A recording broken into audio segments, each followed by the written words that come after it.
Hi, everyone. This is Petra Yates. Thank you for joining us. We are just getting a few more people in and we'll start the webinar in about 5 minutes, but thanks for getting on early and we look forward to having your participation through this session. Thanks so much.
Hello, everyone. Thanks for joining. We'll be starting in just a few minutes, so get settled and we'll be back on in just a couple of minutes.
Welcome, dear friends. This is Dean Sanjeev Khagram of the Thunderbird School of Global Management. We're going to get started in just a couple of minutes with our distinguished guest, Ambassador Luis Moreno, the President of the Inter-American Development Bank and distinguished Thunderbird alum. We're just going to give everyone a couple of more minutes to join us. I want to thank Ambassador Moreno again for taking time out of his incredibly busy schedule to join us today.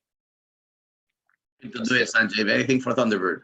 You're the best, Luis. Thank you so much, my friend.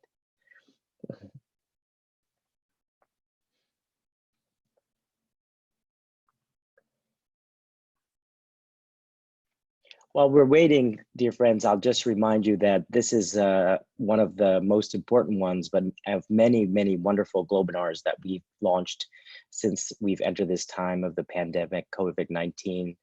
We want to thank all of our alums and faculty, staff, and students, prospective students, partners all around the world for joining us. We've had thousands of participants engaging in deep discussion, sharing of experiences, expertise, as we've entered this challenging and unprecedented times.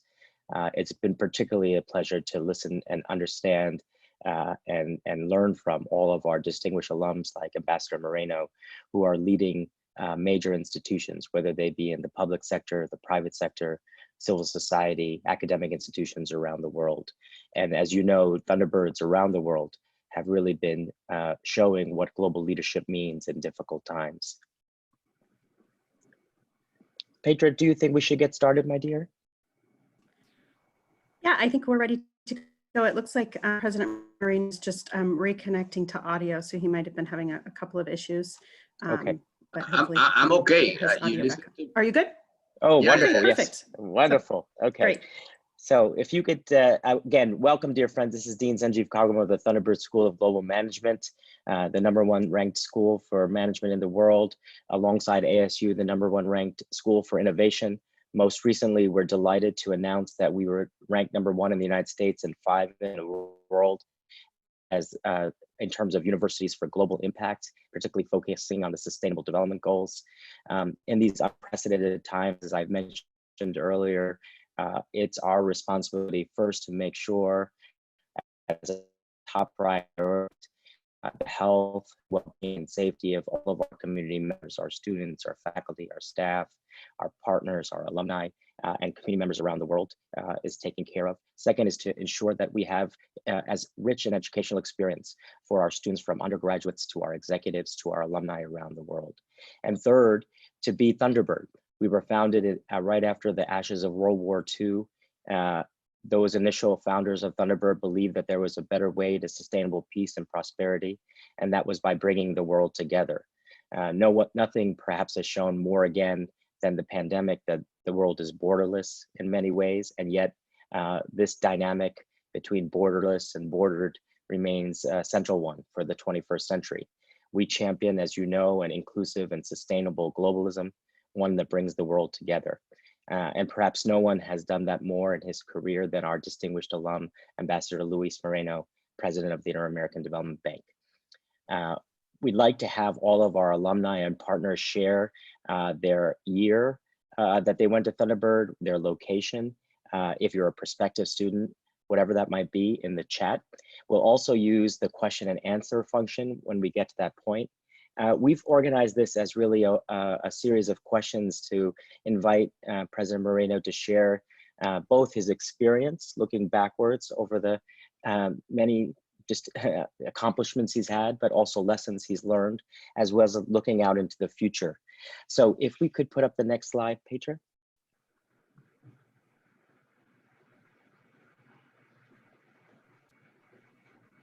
Wonderful. I think that for this audience, knows Ambassador Moreno, but his distinguished career is quite remarkable. We're so proud that he is a Thunderbird. A Colombian citizen, has led a profound transformation of the IDB group since he was first elected president in 2005, and then reelected in 2010 and 2015. At the IDB, forgive me, it seems that my internet is slightly unstable. I hope you can hear me. Has consolidated his role as the principal source of long-term financing for Latin America and the Caribbean, and really a thought leader in international and global development and innovation more broadly. Before joining the bank, Ambassador Moreno was ambassador to the United States for Colombia for 7 years. As I said, we're proud that he not only went to and did his undergraduate degrees at Florida Atlantic University, but did his MBA with us at Thunderbird. We want to welcome you. He has many other accolades, including we hope next year we can have him here for his honorary doctorate from Arizona State University and Thunderbird. We see the wonderful alums joining from all around the world, Ambassador Moreno. So why don't we get to the questions? I know that they want to hear primarily from you. And again, thank you so much. Maybe before I start, any opening comments, Luis, that you'd like to make before I start asking some questions and then opening up the conversation? Oh, Sanjeev, thank you very much for inviting me. It's always great to be with the Thunderbird community. We never imagined the last time you and I saw each other in Davos, that seems years ago, and it was just January, that we would be the world over confined to teleworking and to entering a phase that seemed that somehow in the future we would be here, but here we are. So I just like to thank you for the opportunity, and it's always great to share with all of the Thunderbird community. Thank you so much, Luis. So, Pedro, why don't we move to the questions? The first question really is about how you came to Thunderbird, Luis, Ambassador Moreno, and what Thunderbird meant to you in terms of your career and how you look upon it today and its role in the world. Look, I as you know, graduated in '77. That seems like an eternity. But the reality, these were the years when, Milton Friedman used to say that the business of business is business. These were the years where there was first really, Thunderbird was really ahead of the game, certainly as a university who thought a lot about global business before people talked about globalization. At the time, the only two other schools that were kind of in that space were in SEAT in France and IMED in Lausanne. And I wanted to go to Thunderbird because what attracted me at the time was the combination of language skills. I remember taking French. It's been useful now where I've been at the bank. Unfortunately, French is a language that is more in diplomacy circles and limited to a number of countries. But it was very important for me. And equally, the notion that you could have not just the language skills, but the cultural skills, and the notion that you could learn more about countries. I had the chance at the time to learn from a lot of magnificent professors, and then of course everything around the international business. I think those verticals still hold true today. I mean, certainly we need to broaden and expand them. And as I think of this new world that we're entering, the mission and the role of a school like Thunderbird is even so much more important because, yes, this has been a big question mark on globalization that started 10 years ago with the financial crisis. And that was perhaps the peak of globalization as we knew it. But we're entering a very different phase in which we have seen in this year, in these weeks, everybody kind of looking at each other and, countries trying to hoard the medical equipment to defend their own. But as we go to a new phase and look at some of the challenges that are going to remain, is going to be a fascinating world where we are going to have to look at how we rethink about education. ASU by far has been in the forefront of using technology for education. And I think everybody who has a child or a university student today at home is thinking, why am I paying the amounts of money I'm paying for education as we know it? Can't we not just use the wonderful professors that a university like ASU and others have and multiply that by the thousands and millions? Why can't our children not do the same. Not necessarily go to school, you know, in the morning and in the afternoon, but rather perhaps in the morning and or the afternoon, and you can double the occupancy of schools. Why can't we think more of telemedicine and wellness? These are all of the areas that I think going forward, the world is gonna have to adapt to this new world in which we're in, where travel will be, we can never erase the personal connection, but that can be augmented much more with what we have. That's that new world that we're entering, which there's going to be probably, you know, low growth for a while as we kind of take on the huge amounts of, you know, everybody talks about flattening the bell curve of the contagion, but the one curve that is not flattening is the one of unemployment, of poverty, of debt to households, to corporates, and to governments. These are the challenges that we have in front of us. And I think Thunderbird certainly and ASU are very well placed to take on and to look at this future in a bright way. And by the way, I think also governments are going to be central to everything, because the big question in my view is how can we turn governments to be the governments of the 21st century? How can we have more e-government? How can we have a more friendly government?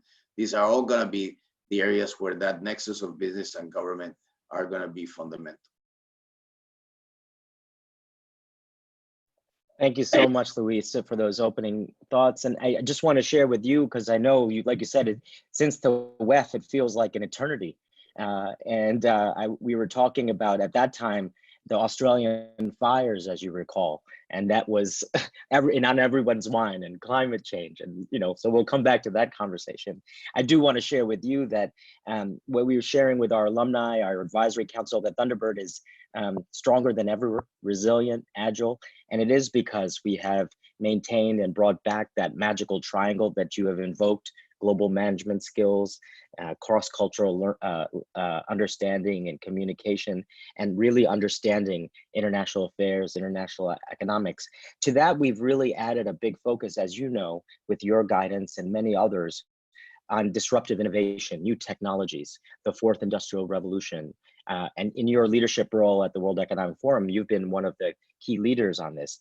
You know, when you think about, and I'm going to jump to a future question, but it just follows so nicely. If you think about Thunderbird, how can Thunderbird and ASU, along with major institutions like the IDB and WEF, really advance this fourth industrial revolution? We've recently written some papers to show that, in fact, COVID seems to be accelerating this transformation.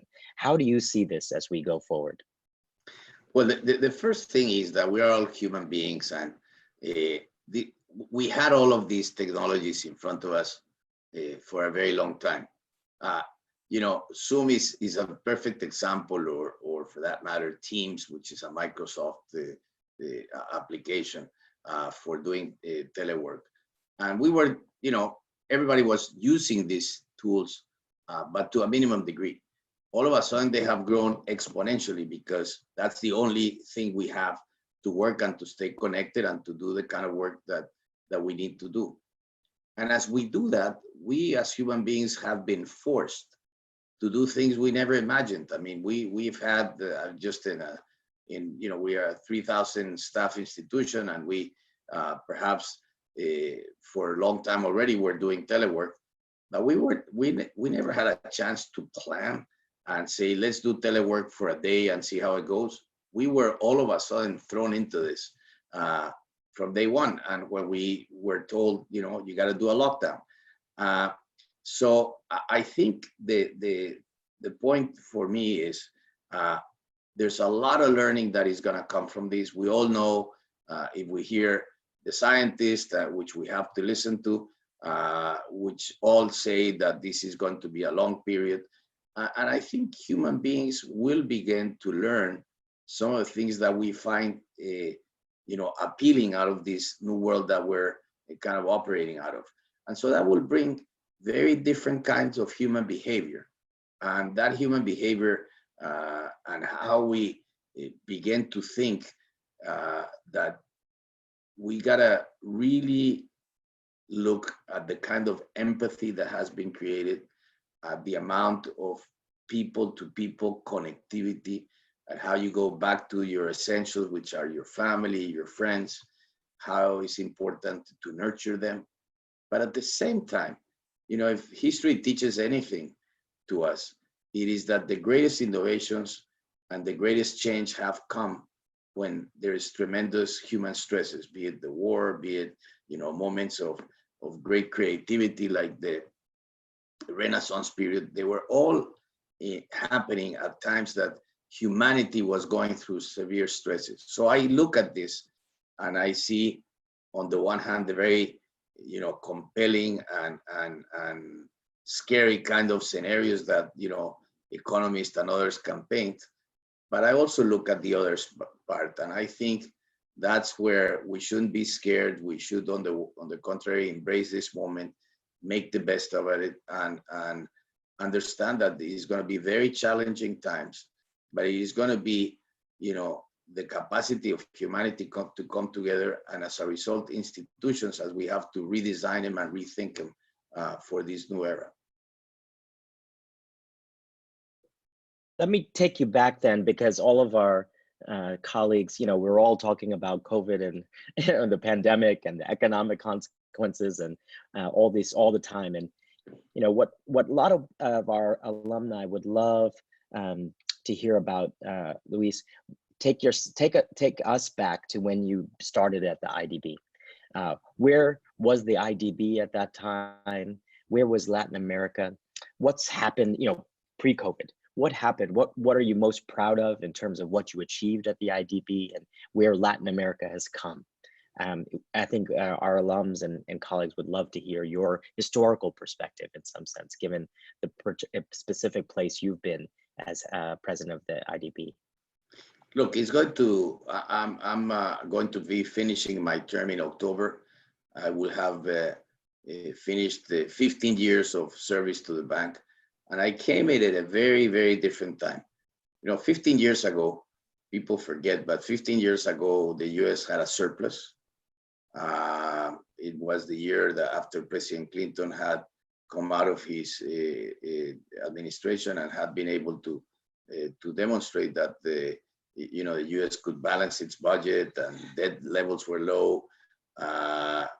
And equally, this was a period where actually it was technology that began to exponentially create this huge growth in emerging markets. You had the big push coming from Asia, but especially from China, that essentially was helping commodity prices really grow in volumes and in relative prices. So this was a moment of very strong positive winds to Latin America, but to emerging markets as a whole. And so the first 10 years, we're really thinking back, we were coming from a time that Latin America had gone through, a lost decade of growth in the 80s. This was a moment where we were seeing huge increases in the middle classes in a hemisphere of about 600 million people, close to 100 million people moved out of poverty and into the middle classes. The way we define that, of course, is people with incomes of over $15 a day. So in general, it was a very positive moment. And the question was, how do we embrace more globalization, how we take it on, and how you then become an institution that can be more attuned to these new realities. And that meant how do you improve the quality of government services? How do you continue to worry about the poorest? How do you try to complete the Millennium Goals at the time, now the Sustainable Development Goals? That was kind of the challenge. We were starting, of course, 15 years ago to talk about climate change.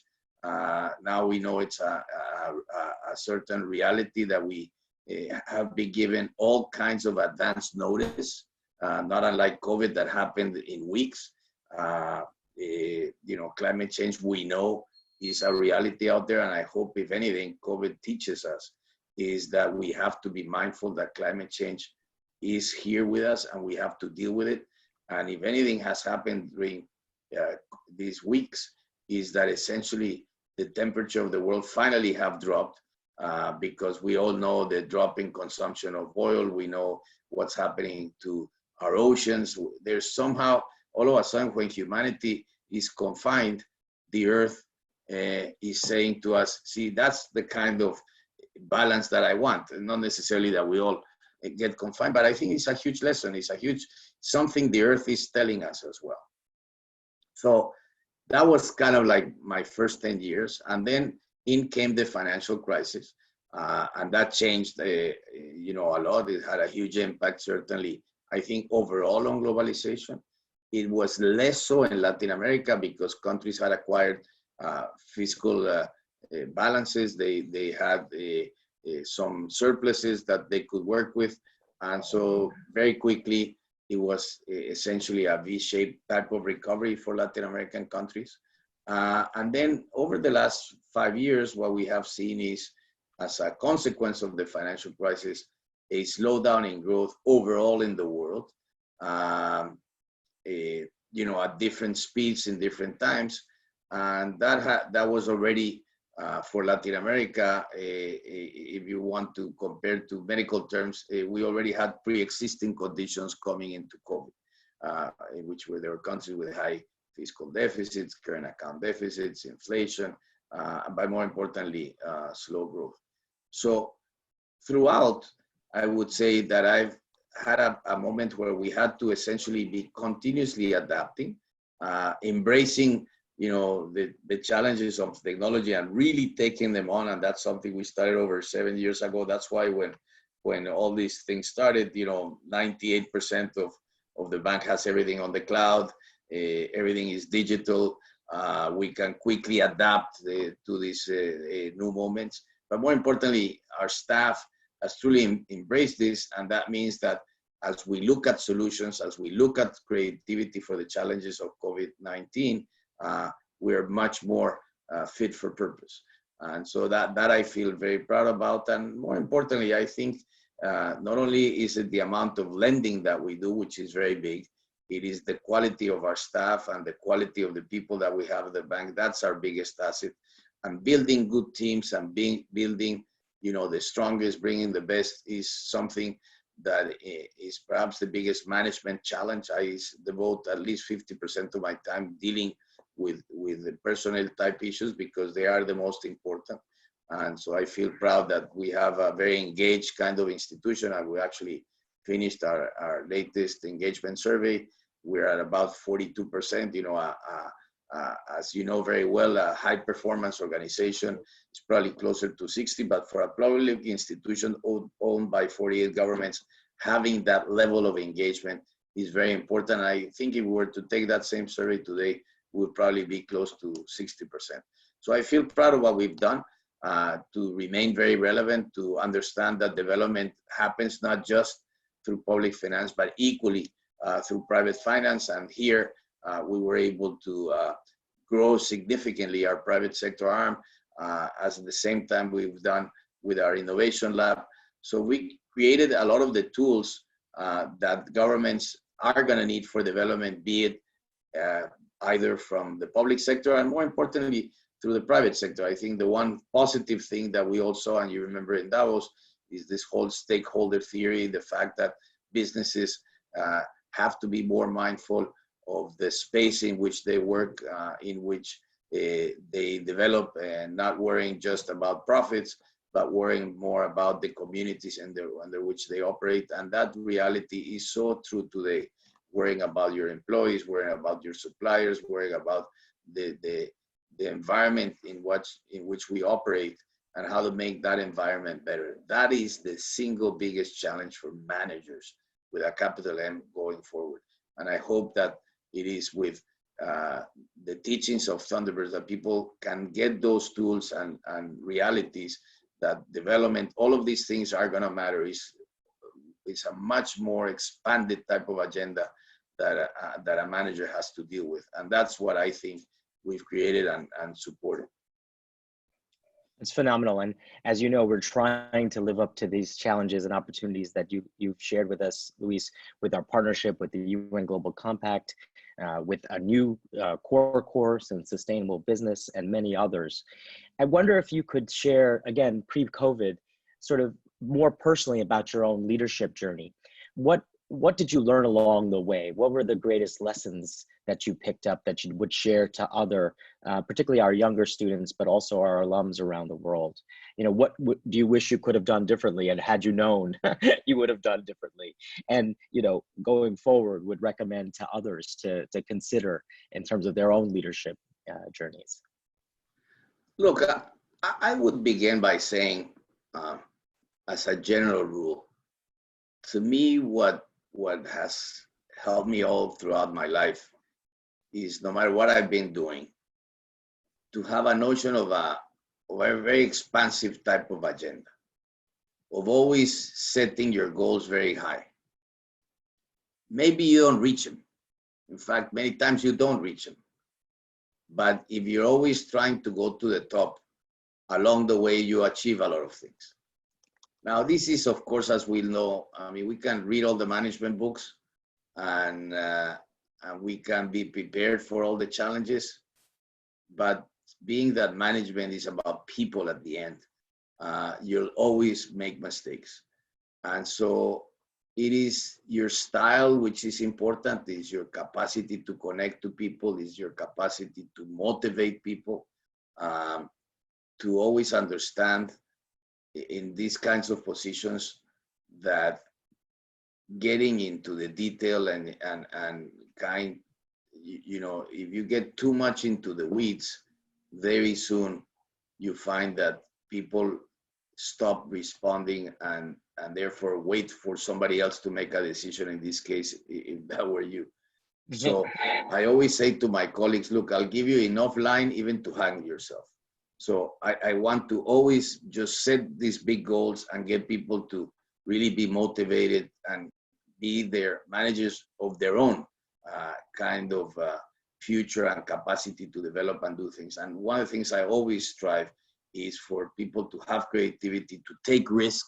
You know, big organizations are set up not to take risks. And I think one's responsibility is to always be taking risks, because if you don't, the organization won't. And especially in public institutions, that's even harder. You know, by definition, you have such a variety of stakeholders that people will always try to take the least amount of risk. And so, you know, that's the one area that we have to learn. And more today, with the level of scrutiny that we have, regardless if you're in the public or private sector, people want to be associated with institutions that have a sense of purpose, that they want you to stand up to the values that they believe in. They want you to be very committed to zero tolerance on, you know, abuse of all forms. They want, you know, to have an institution that represents the values that they want to be represented in, or that they believe. And so I think this is something that perhaps in the years when I was at Thunderbird were not the issues of the day, but in a society that is so much more connected, where people are more informed, perhaps informed on the headlines, but not on the trends and on the details. And that's part of the education that we all have to learn how to do. We need society to take stock deeper of the set of challenges, and as a result, the choices. Okay, Luis. So I'm seeing a lot of, forgive me, there's a lot of great questions coming in, Luis, that I'm going to start sharing with you. But if I could ask one more, again, much of them, not surprisingly, are about COVID and how you've responded as a leader, how IADB has responded, what's going to happen in Latin America. So I'll come to that in a second. But one sort of pre-COVID, as you looked across Latin America, you know, where was the region headed? 40, as you mentioned, 49 countries. You're working with a wide range of political regimes and institutions, different types of leaders, obviously economies at different stages of development, cultural. Where was Latin America prior to COVID? Where did you see it headed? What were the major opportunities and challenges, again, pre-COVID? And then we'll jump into the COVID world that we're in. I think we were in a moment of a transition of sorts from the financial crisis, which had brought, the downward pressures on commodity prices that, we are largely a commodity price driven type of economies. Latin America is the food basket of the world, but it equally has, 40% of the copper of the world, a good proportion of the steel, minerals of all kinds, gold, you name it.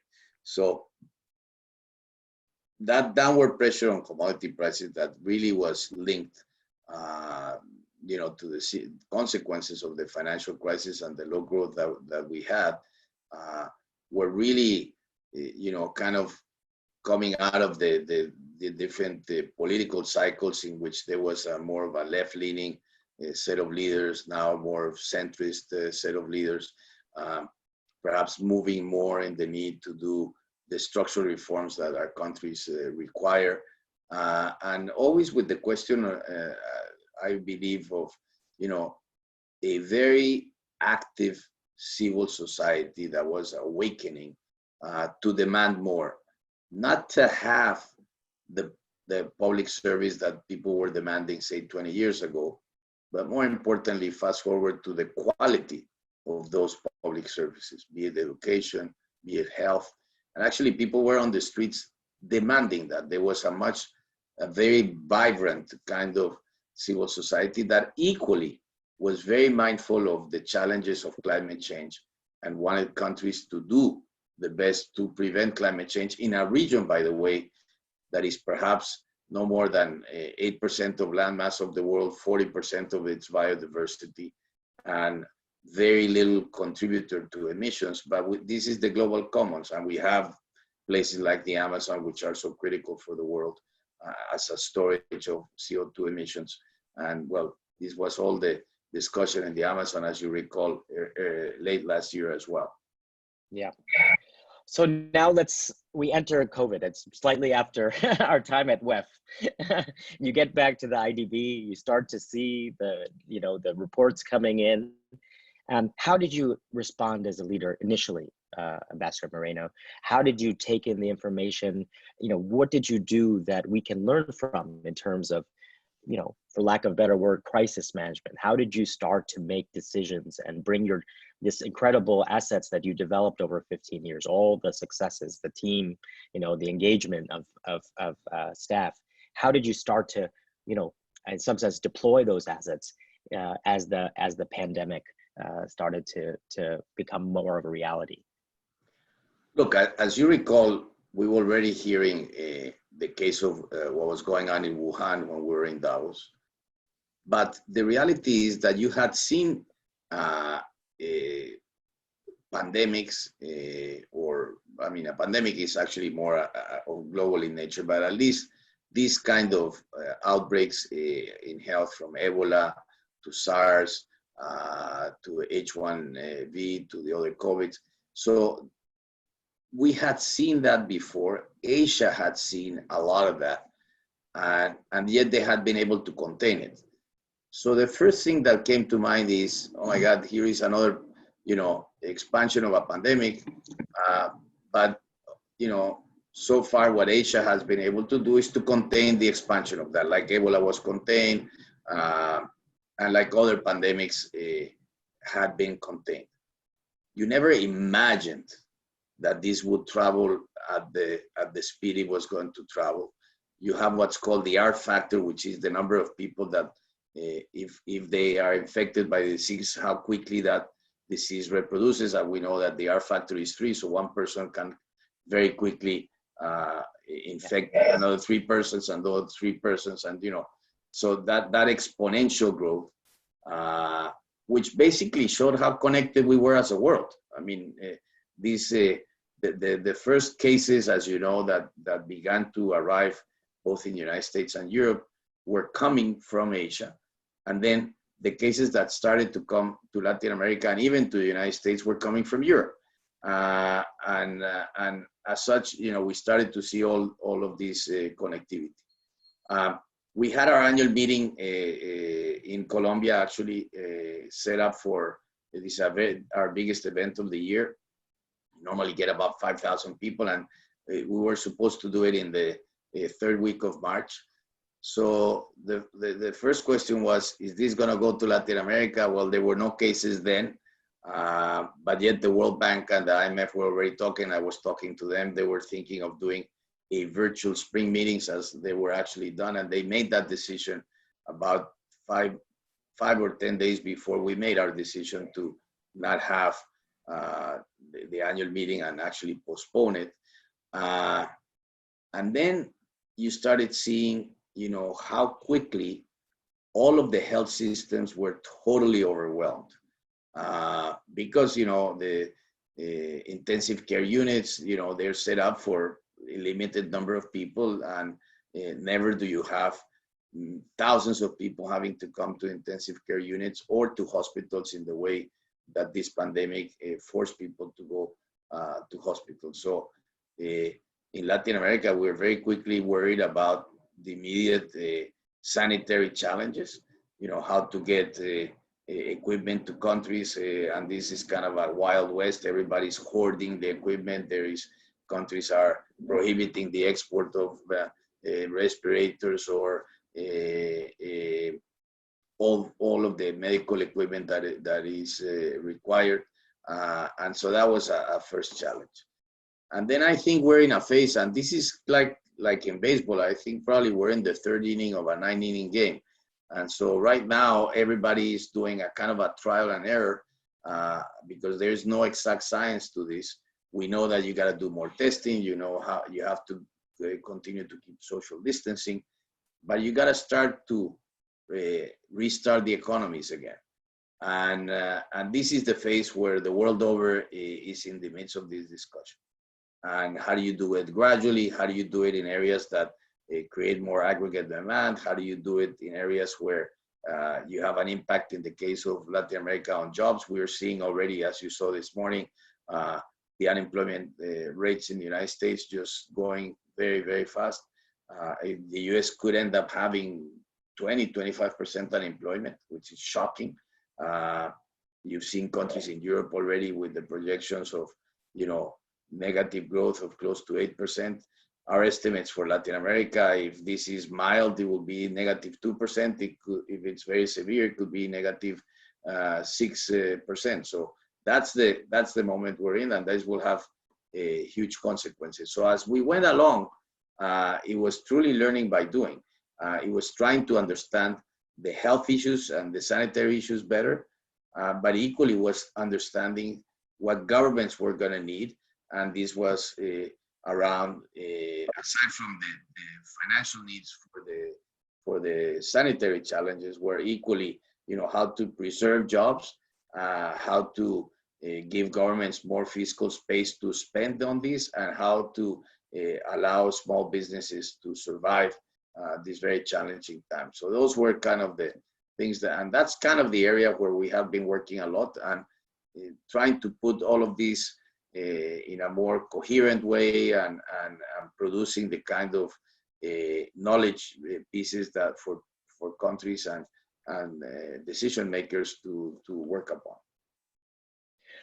Maybe to ask even more specifically, so as you're dealing with, the health crisis that's emerging in Latin America, right? Responding to governments who are requesting support for, PPEs and all the rest that you might have been, been and continue to be requested to. How did you balance, or how are you balancing the immediate response on the public health side with the economic transformation that's happening? And David Young, one of our alums, says, are there early thoughts about a change or in bank strategy relative to what's happening with COVID, or is this too early to say, since you were in the third inning, as you rightfully put it? Look, I think as a general proposition, you have to take care of the health of your citizens and the health of your economy, and it's a false dilemma to think that you can make a choice on either of the two. If you look at countries in the emerging world, when people are looking at the challenge of, do I go out and risk getting the disease, or do I starve? And this is a set of very, very stark choices. And this is why I was saying, you know, countries are having to wrestle on how to do this in an orderly way, even though there will be risk as we go along. One of the factors that is the single most important one, and that you learn from, you know, countries in Asia who have, as I was saying earlier, been prepared for this for a longer time, is the amount of testing. You know, countries like South Korea, or for that matter, New Zealand or Australia, have no cases today, zero. You have other countries which have far more density, which is Singapore, that developed a very interesting, you know, technologies to try to do tracking and following people using Bluetooth. I mean, the whole technological piece, and they were able to bring the contagion down very quickly, but then it bounced back up. And you know, if you look at the history of the Spanish flu, this is exactly what happened. You started in the spring, there was an outbreak, and then again in the fall. We don't know that. And so we're in this world where we have a lot of unknowns. But what I do know is that everybody says every time there's a crisis, well, this time is different. And it turns out that we go back to the same old. I really think this time is different. And so there's a lot of unknowns that we're gonna have to learn as we go. So we have a series of questions asking about kind of variation across Latin America, Luis. What's happening in Central America relative to Mexico, to the Southern Cone, different countries of different sizes with different technological capacities or even public health system capacities. Maybe you could share a little bit with our folks here how you see the diversity across the region. Again, someone who has to engage with 48 countries at various different places with different perspectives on the pandemic, you know, the extent to which they're taking it, you know, head on versus saying that it may not be so important, that balance between health and economics. You know, could you share a little bit about the variation across the continent? Look, I think probably the fundamental difference is how quickly countries responded as opposed to others. So take Salvador, for instance. It's a 6 million population. The president of El Salvador took the decision before there was one case to do lockdown, to essentially say to its citizens, look, for the next 90 days, there's a tax holiday, there's a holiday on the payment of utilities, and created all of these set of decisions that essentially prevented the outbreak of the, and by the way, stopped the first one, as he did this process of lockdown, he basically stopped all connectivity, airline connectivity into his country. There's other bigger countries that reacted later. I mean, I would put in that case Brazil. But being that it's a federal system, you had the same discussion that you've had in the United States, where certain governors reacted quicker than the federal government. And that's why, you know, as you've seen, President Trump has basically set up kind of a set of guidelines for different states and local governments to follow. So you've had these tensions, and it's only natural that you would have those tensions, because at the end of the day, local governments, and you know, there is not a democratic or a Democrat or Republican solution to COVID. This is an enemy that we all have to fight together, because it is going against all of us. So, you know, every country has tried to do different things, and Chile would be another country which I would say did something very interesting very early in January, when you saw the outbreak in China. They started to follow what Korea was doing, and they quickly began to do testing. They started to import the equipment very quickly, and you know, the more testing that you do, the higher number of infections that you find, but equally it is the lower number of deaths that you have. So, you know, people will get scared. Oh, look at the numbers going up, but you know, the number of fatalities much lower. And that's really the space where you want to be. And this is why the big debate everywhere, how much, you know, we look, how many tests are we doing today? And then there will be a whole process of tracking those who have taken the test. The science still is not clear, and there's a big debate. Once do you contract the virus, do you get it again? The World Health Organization is saying that you have those risks. So this is a very complicated space. And then finally, you also have to listen to the scientists who will tell you, look, the only thing that's going to solve this is a vaccine. It will take close to 18 months if everything goes well. Even this new drug that we saw in the news coming out, it is a drug that basically gets you out of the infection quicker, but is not the final solution. So if we do have the vaccine, it is a vaccine that is going to be massively produced for the whole of humanity, which you have to be able to get it as easy as you get an aspirin anywhere in the world. So then if we can, and you rightfully posed, Ambassador Moreno, that it's this false trade-off between the public health response and the economic response, I mean, especially when we're talking about the developing world, emerging markets, but really anywhere in the world.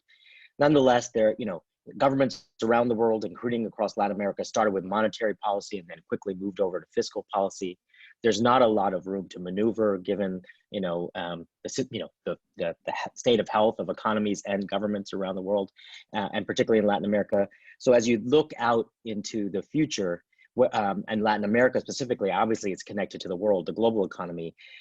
People are debating, will it be a U-shaped rebound? Will it be a V-shaped rebound? Is it going to be a long-term, recession and or depression?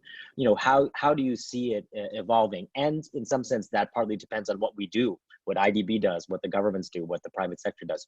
What kinds of things can be done to in some sense, be more proactive and more effective in the economic response to the crisis?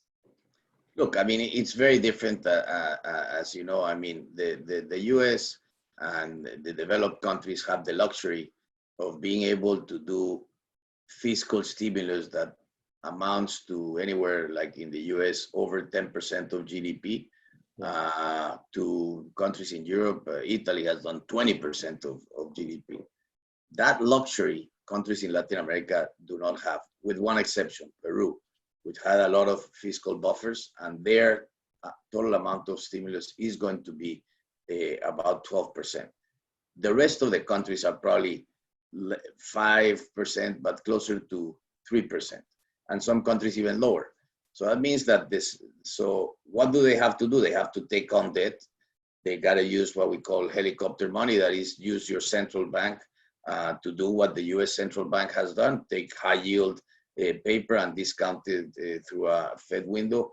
The same thing happening in every country. Is just a very active central banks trying to use part of their monetary base to respond to the crisis, which means that at the end of this exercise, the debt levels are going to be very high, as I was saying earlier, not only for governments, but equally for households as well as businesses. And then the whole digestion of all that debt will probably force an exercise of some kind of debt relief. We're already seeing it in the poorest countries, in the so-called IDA countries, which already the G20 agreed to do some debt relief there. But the situation of countries in Africa is really, really daunting, and that's some of the challenges that we're going to have to face as we move along in dealing with the COVID. So we have three sets of questions that are emerging from the Q&A here, Ambassador Moreno. I'm going to try to group them so we can continue the conversation and also address. So we have a series of questions that has to do with sort of logistics and digitization and supply chain in Latin America, given all that's changing in the world, and obviously China being the sort of the engine of supply chain of the world, including in Latin America, that's dramatically changed over your tenure at IDB. And so the questions are around, how does COVID impact, all of these areas: logistics, supply chain, digitization? What's your, in sense, forecasting, and also how is IDB trying to engage in those areas? Well, the first thing is that what we found is the huge disruption in supply chains. And in value chains especially. You know well that a country like the United States, probably a third of its products are in one way or another connected to Asia. And we had these huge long supply chains with a tremendous amount of sophisticated logistics behind it. So you had really real-time kind of deliveries, such that business don't have to build up a lot of inventory. And all of a sudden, when these supply chains start to break, we start to see the problems. One of the biggest problems the world over is seeing right now, and the US is no exception, is food and the food supply. You see farmers who are not able to deliver their goods, that they're being literally having to lose milk or grains or whatever. And at the same time, people are having to stand in line to get food. You know, I was talking yesterday to Chef Jose Andres, who's delivering 3 million meals a day. And so it's not because there is no food production, it is a breakdown in the logistical system. In Latin America, we do not have the levels of electronic commerce that the United States has. And even in the US, electronic commerce as a total percent of total commerce is still low, not unlike, say, a country like China. But we are going to see more and more electronic commerce. Now, for electronic commerce to work, you need to have a backbone of logistics, which in the United States is Amazon. We all remember a company like Amazon Prime, and equally what we get through all forms of Uberization of delivery of food. All of these things are critical to have electronic commerce operate. So that's another aspect that I would raise. And I think we are going to see a big transformation of that. And I also would believe that this is a great moment to rethink value chains and to rethink if we make things in America or we make things in the Americas. And I think this is the big moment to make and to produce things in the Americas, and especially on services, because that's the other part that, you know, is so critical to jobs and is so critical to most economies today, especially when what drives our economies are consumer markets. So this connects to the next set of questions, which Carlos Newhouse, our wonderful alum, as you know, that led the Pan Am Games, and Robert Farquharson in the UK, and many others around the world, Parashu in Nepal, are asking. And it's really about the tension between nationalisms and populisms and globalization that were pre-COVID, very much in sharp relief, as we've talked about, Ambassador Moreno. And what does COVID do in terms of that global cooperation? So, you know, what a lot of people would say is that, you know, the response, you invoked the global financial economic crisis, that the response to that crisis was much more globally coordinated. That's where we had the emergence of the G20, you know, and so forth. And we're in a very different stage today. China is obviously incredibly powerful, much more than even 10 years ago by some, you know, statistics. If you look at purchasing power parity, already the largest economy in the world. You get this kind of contradictory Sino Phobia, and then inversely that, you know, China's handled it the best. So in some sense, take us back to the macro level. How do you see this affecting, in some sense, globalization 4.0? Will we continue to see a further retreat into, you know, sort of nationalisms and populisms, more of the regionalism that you talked about in the Americas, for example? What's the future of globalism, which is so important to us at Thunderbird, since that's our core values and beliefs? Look, this is a little bit of a crystal ball kind of question, because I really don't have an answer to that. My impression is this: as time goes on, we are more and more going to realize how globally connected we were. There was, and you've seen it from Thunderbird, who's always been a big proponent of, you know, global trade and integration, but there was this notion not only against trade and globalization, but equally against capitalism. I mean, if we go if we just look at the collection of books that were talking about how capitalism as we knew it was really not a force of good, nor was globalization. People believed that it was only for the few who benefited. And somehow we wake up today and we see, oh my gosh, look at all this connectivity that is there, and people are starting to see firsthand how important it is. So yes, there will always be, and Latin America has always had populism, and I think the fundamental reason is one. In any society where you have huge inequality, you have essentially a space to begin to have a populist government, because that is the political cleavage that allowed Perón to Chavez, if you want to put it in the span of history. And Argentinians probably would tell you that Perón was not populist, and that's another discussion. But in any event, that was the political way to go forward. I think now what is going to be different is that governments are going to be much more powerful. We're going to be through a phase in which a lot of businesses are going to have to be taken on by governments in some form of receivership. The same even with financial institutions, because if businesses are suffering, financial institutions will suffer as well. And so we're going to be through a period like that.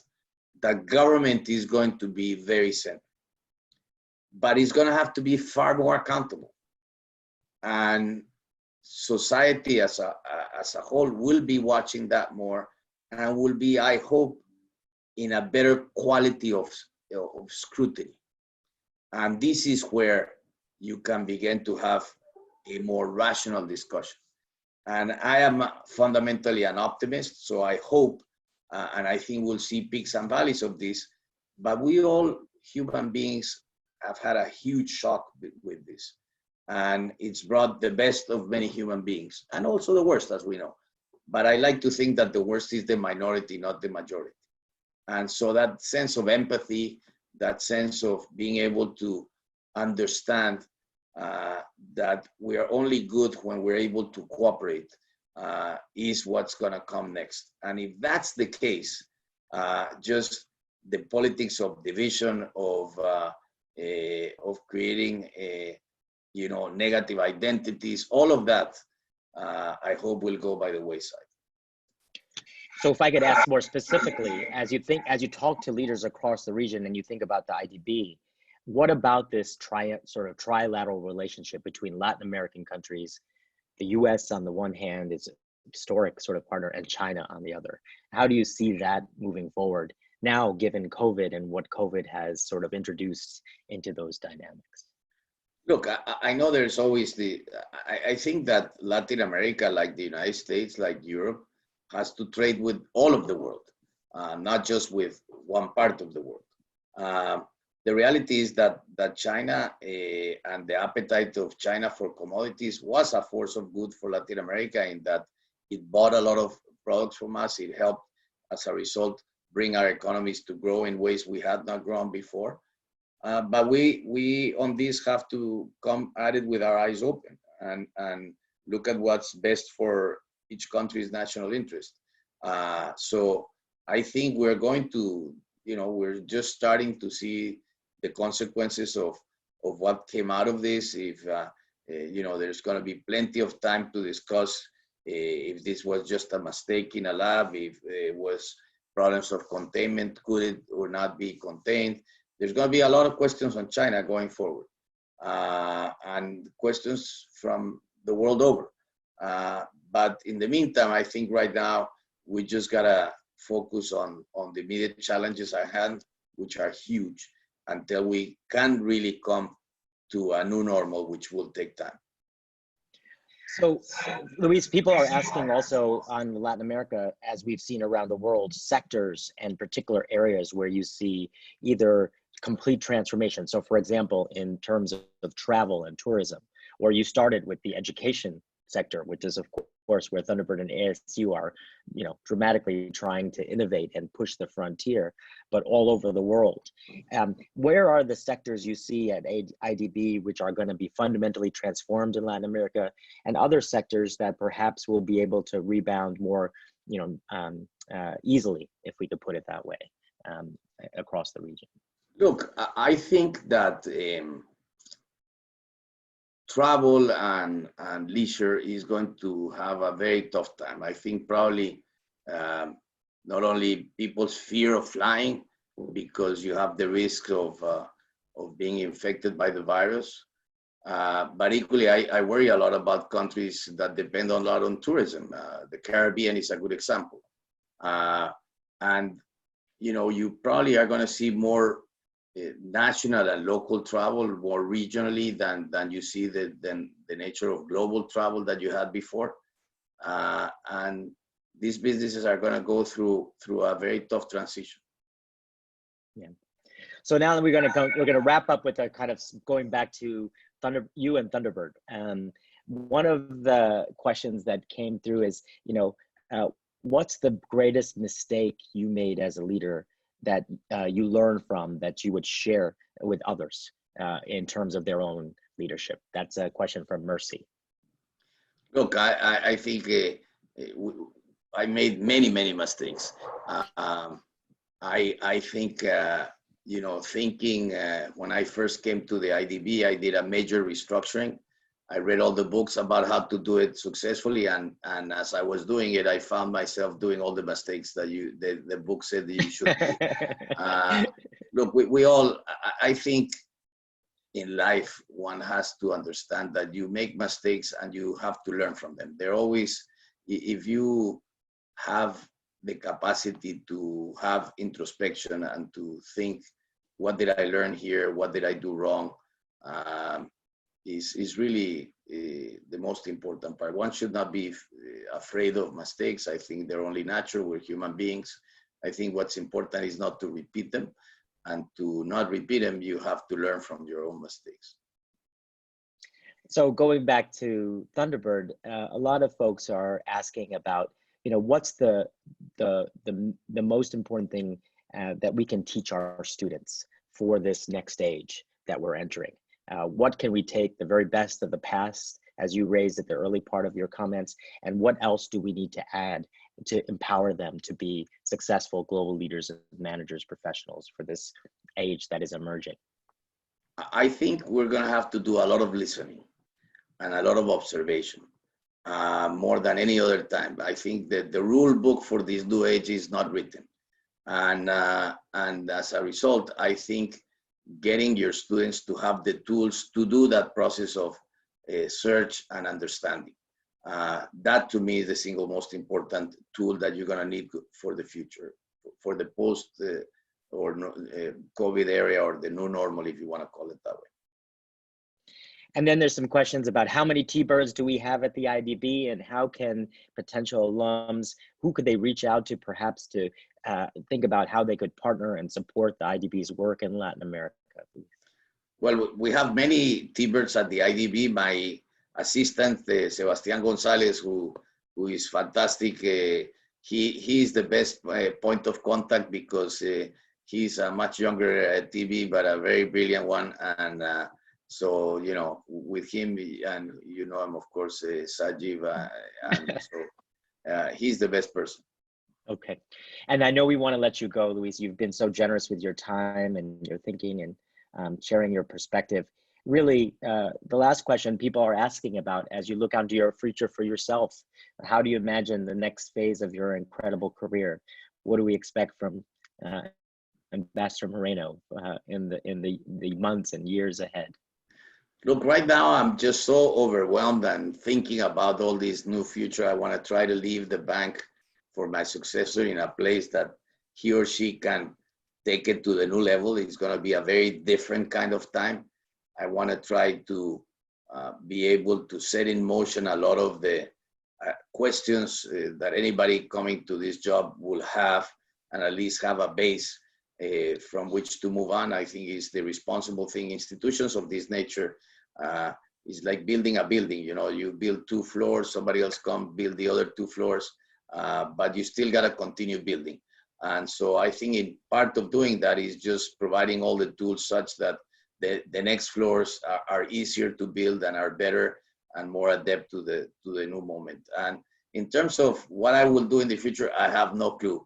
Before COVID, I was thinking, oh, I'll just take some time off, you know, just go with my wife. I'm now a grandfather, travel with her, see my kids. So literally, it will be the first time in many, many years that I will own my time, and as opposed to people owning my time. But I don't know, you know, I think as I'll wait and see what the life brings, you know. You always have, I think you're at a point where it's a little bit of destiny, and see what comes around. Okay, I have to ask the last question then, because you brought up your grandchildren. At this point in our lives and careers, as we've talked about, Luis, it's a lot about legacy. What do we want to leave our children and grandchildren?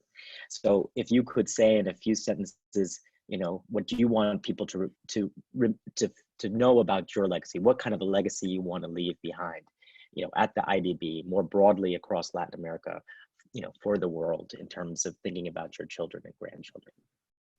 Look, my father always taught me, you know, do whatever you want, but whatever you do, try to strive and do the best. And perhaps it's a very simplistic way, but it's, to me, it's always been kind of my guiding principle, is that, you know, you can always make a difference in whatever you do.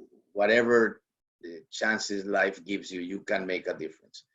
But you can make a difference only and only if you are reminded every day that you can do better.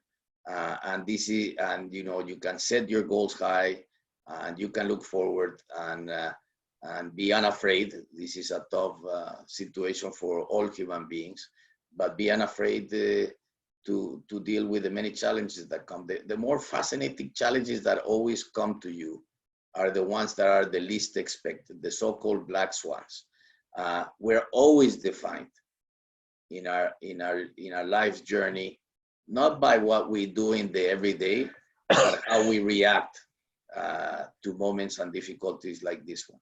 This is what truly defines us, and that's where we are able to have an imprimatur on your legacy. Muchísimas gracias, Ambassador Moreno. If you could see this, the chat room, it's exploding with gratitude to you for sharing your perspective on your journey, how Thunderbird made a difference, the IDB, what's happening in Latin America, COVID, and the future of globalism. We're so grateful. I think I want to share with all of our alums and our faculty and our students and our prospective students and partners around the world, be proud and confident in Thunderbird.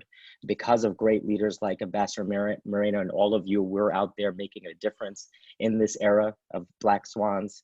And know that the school continues to thrive. Our numbers continue to go up. Our students are fantastic. Faculty are embracing this new world of distance learning and digitally enhanced face-to-face. So join us, engage with one another. And remember, we have this incredible Thunderbird global family that can be a force for bringing the world together as it has for the last 74 years. And remember, October of next year, we still have our aspiration of having a grand opening of our global headquarters. And we hope, Ambassador Moreno, you can join us along with all our great alums from around the world. Thank you so much, sir. It's wonderful. Thank you very much. Have a great day. Okay. Thank you all for listening. Muchas gracias.